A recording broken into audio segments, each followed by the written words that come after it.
So in this chapter, Gas is finally defeated.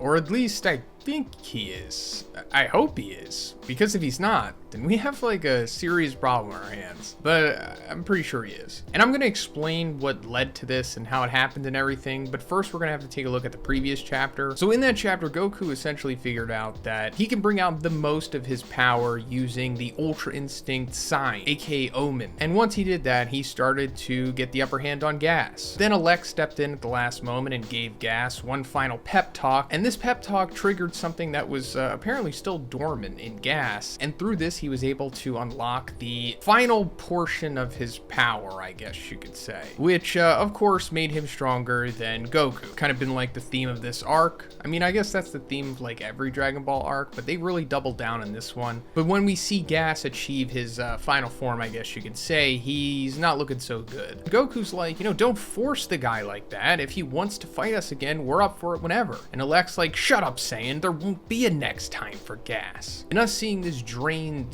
older appearance from Gas, along with what Alex just said, pretty much implies that Gas is on the verge of death at this point. And that's essentially because of the wish that Alex made to make Gas the strongest in the universe. We found out that when Granola originally showed everyone that this was possible using the Cerulean Dragon Balls, he basically had to condense a majority of his lifespan in order to compensate for the amount of power that he would ever have in his life so that he can instantly have it in order to become what is considered the current strongest in the universe. And at that point, it had left Granola with only 3 years left to live. Hey, also guys, if you like my Dragon Ball content, please subscribe if you haven't already. I'm 5,000 away from 200,000 subs, so if you can help me with that, that would be awesome. Thanks. Now, we weren't privy to Alex's wish sequence. I mean, we do know that he wished for Gas to be the strongest in the universe, obviously, but we don't know what the repercussions were. And also, we don't know what the lifespan of the Heeter's race is. We knew that the Ceruleans can live around 150 years or something. And Granola was like around 50 or,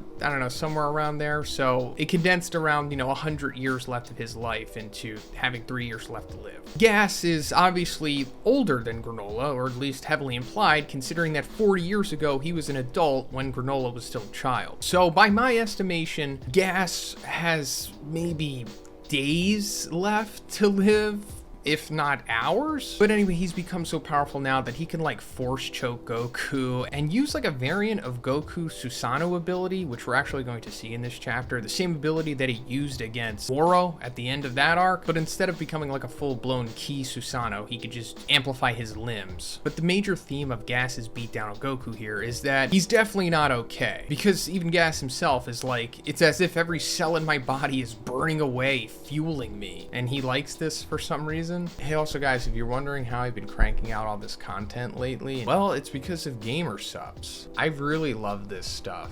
And I'm not just saying that. Like, I was originally a coffee drinker, but after I started using gamer subs, the energy game has completely changed for me. Like, this stuff is not only delicious, but I don't know why, but it makes you feel so much better than just drinking like regular coffee. I've been drinking the strawberry lemonade and the peach tea flavors. I've also been drinking it out of my awesome waifu cup. So guys, check out my link in the description and also use code BIGZ so you can get some gamer subs or a waifu cup for yourself, as well as a nice little discount. Thanks. But as Gas and Goku are about to clash, suddenly this beam comes out of nowhere and it turns out that it's Granola. Yep, everybody's favorite Granola is back. But he was benched for a couple chapters because of, getting beat down by Gas, who had become stronger than him, since Alex's wish to make Gas the strongest in the universe came after Granola's wish. The way that being the strongest in the universe works in this arc is kind of like the stock market right now. But Granola's back after getting healed by Monaito, and he's kind of picking up the duties from Goku and Vegeta to finish this fight. And the big plan here is for Granola to charge up this one big supermassive Ki Ball attack thing and have Goku distract Gas long enough so that he can charge up a Ki Ball strong enough to finally defeat Gas. And while Goku does put up a good effort, it eventually comes to Vegeta needing to help to accomplish this as well. But he is Vegeta, unfortunately, and he can only really do so much, especially in this arc. And as it looks like Gas is about to get Granola, suddenly,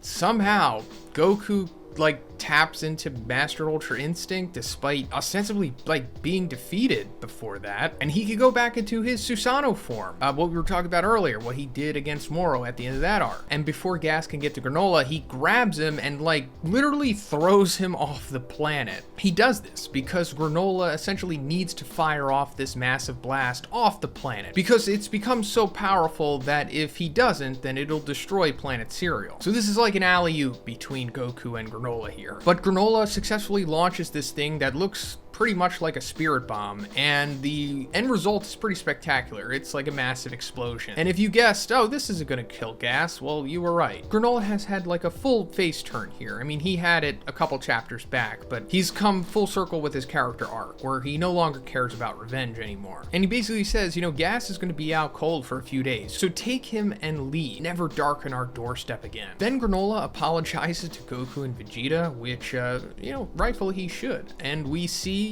Gas completely emaciated and destroyed in a massive crater, but still alive. So this is pretty much Gas being defeated.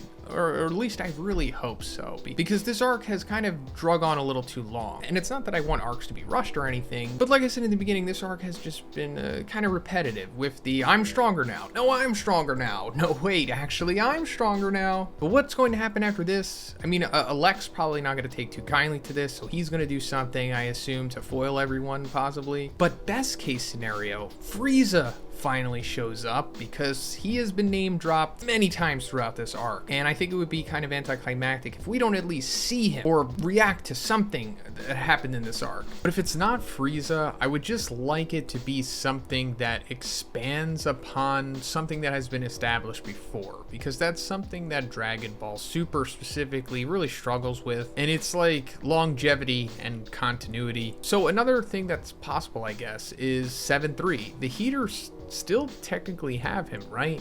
And he should technically still have like Moro and Beerus's information in him. And they didn't really do much with him other than try to get the location of Zuno. So maybe he comes back into play. I think that would be interesting. But aside from that, I also mentioned this in my previous video, and it's that if Frieza does show up, I think it would be super cool if he, I don't know, somehow gets the Cerulean Dragon Balls and then winds up making the wish for him to become the strongest in the universe or something like that. And I know there's like the monkey paw aspect to it with age condensing or whatever, but maybe for some reason it doesn't affect Frieza because, you know, Frieza's age is unknown. He could, you know, live for millions of years for all we know. Or he just makes some kind of special wish that circumvents the monkey paw aspect of it. Or he just makes a different wish entirely that, I don't know, just makes things more interesting and then he like dips out of there. So now Frieza is still out there and still a lingering threat, but not something that they necessarily have to address immediately, you know what I mean? But yeah, that's pretty much it for this one. Let me know what you think about this in the comments, guys, and if you liked it, please give it a like and please subscribe if you haven't already.